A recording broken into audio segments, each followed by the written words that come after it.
Anda kembali di Apa Kabar Indonesia Siang, pemirsa. Ini seorang santri Pondok Pesantren Az-Zayadi di Sukoharjo, Jawa Tengah meninggal dunia diduga dianiaya seniornya. Korban sebelumnya sempat mengalami sesak nafas. Orang tua korban meminta bantuan hukum pada pengacara ternama Hotman Paris. Hotman Paris.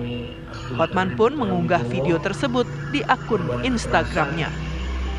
Saya Triwibowo dan juga ini istri saya Yulistri Utami. Kami orang tua dari anak kami Abdul Karim Putra Wibowo, korban kekerasan di Pondok Az-Zayadi. Kami sampaikan, kami mohon pada Bapak Hotman Paris dan juga tim Hotman 911 yang terhormat untuk dapat membantu proses daripada kasus pembunuhan anak saya. Kami mengharapkan Bapak Hotman Paris dan tim dan juga Hotman 911 untuk mengawal proses ini sampai dengan selesai. Anak saya mendapatkan kekerasan di pondok pesantren hanya karena kasus sepele, meminta rokok dari kakak kelasnya, yang kami anggap ini adalah sebuah hal kecil yang menjadi sangat fatal dan kami tidak ingin terulang ada korban-korban berikutnya. Kami berharap pelaku mendapatkan hukuman yang setimpal, yang paling maksimal. Lantas, akankah Hotman dan tim kuasa hukumnya mengulurkan tangan untuk orang tua korban? Dari Solo, Jawa Tengah, Effendi Rois, TV One mengabarkan.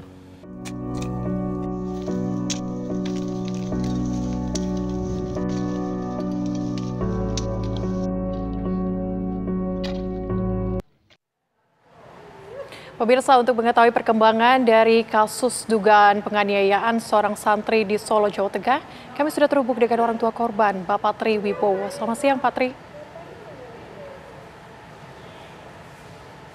Pak Tri, kita berduka cita atas apa yang terjadi kepada keluarga, Pak. Tapi boleh diceritakan kepada kami bagaimana perkembangan kasus ini? Apakah memang sudah ditangani begitu oleh pengacara Hotman Paris atau seperti apa, Pak? Ya, untuk sampai saat ini kita masih menunggu tim Hotman untuk menangani kasus anak saya. Ya, walaupun untuk komunikasi sudah terjalin dengan kita. Oke. Pak Tri, sekali lagi kami turut berduka cita atas kehilangan yang Bapak dan juga keluarga rasakan. Kami juga ingin tahu, Pak Tri, kronologi kejadian hingga akhirnya anak Bapak berpulang begitu dengan dugaan penganiayaan. Seperti apa? Ya, kalau informasi yang kami keluarga terima, bahwa memang kejadian itu di pondok pesantren dan di kamar. Sebenarnya anak saya itu kamarnya 24, cuma karena anak saya itu support, terus saya gampang bergaul, jadi kejadian itu di kamar 23. Mungkin dia sedang main atau gimana, saya nggak. Dan saya juga mau meluruskan, kalau di berita atau pengakuan saya di video tadi adalah minta, tapi sebenarnya justru anak saya yang diminta. Oke. Saya korban pemalakan, kekerasan. Oke, Pak Tri, tapi iya, baik. Silakan, Pak Tri. Ya. Ya. Ya, Pak Tri, tapi Gimana? Pak Tri, tapi kalau kita melihat ini tadi Anda sampaikan bahwa ada pemalakan begitu yang terjadi. Apakah pernah cerita begitu kepada keluarga, kepada Pak Tri, apa yang dialami oleh anak Bapak? Sebenarnya kalau anak saya itu selama ini itu baik-baik aja, Mbak. Dia belum pernah cerita dia ngalamin bully atau ngalamin apa itu, belum memang. Saya akuin. Cuma ini juga jadi pertanyaan saya. Kalau misalkan itu memang nggak ada, kok iya anak saya yang badannya lebih besar lebih sehat. Kok dipukul dia nggak ngelawan? Itu kenapa? Jangan-jangan sebenarnya ada.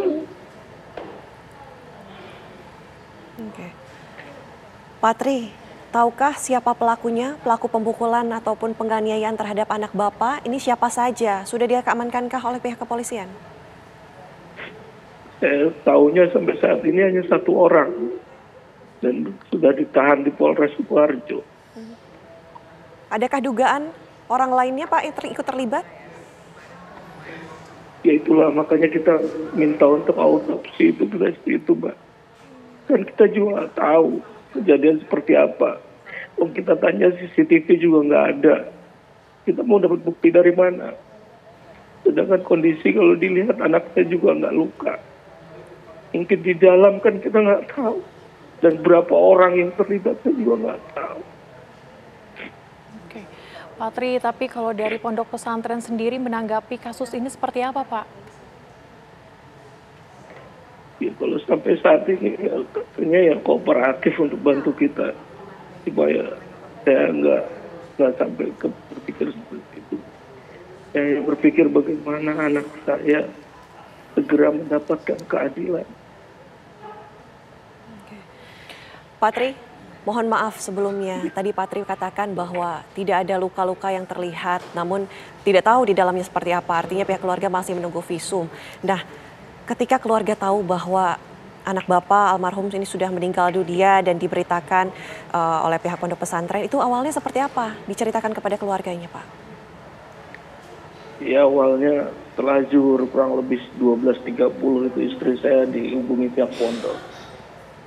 Terus istri saya ngubungin saya tanya ada apa? Katanya nggak tahu, disuruh ke pondok penting. Ya sudah, namanya kita orang tua ada kayak gitu ya. Saya langsung pulang kerja. Saya tinggal kerja, kita berangkat ke pondok.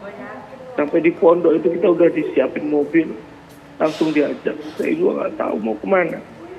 Sampai akhirnya di perjalanan saya paksa dari pihak pondok, ini ada apa? Jelasin ke kita.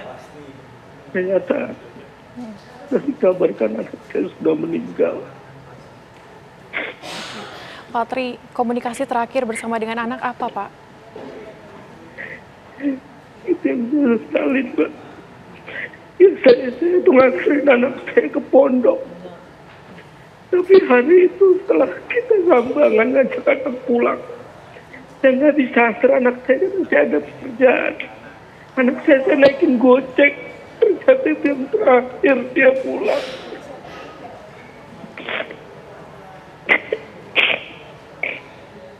Oke, Patri, ketika Bapak sampai di pondok pesantren, apa yang disampaikan oleh pihak pondok pesantren mengenai kematian dari almarhum anak Bapak?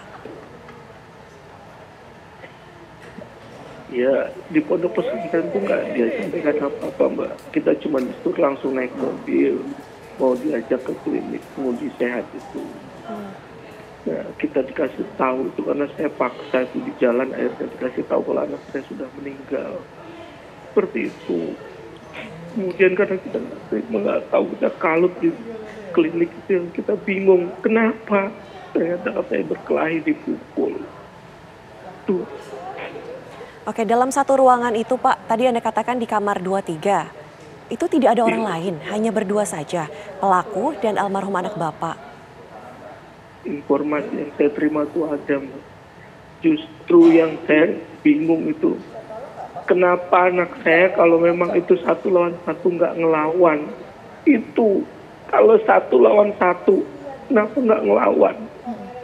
Itu kan jadi pertanyaan saya, jangan-jangan lebih dari 1 orang. Itu yang pertama. Yang kedua, kalau memang dia sendiri berarti memang di situ ada senioritas.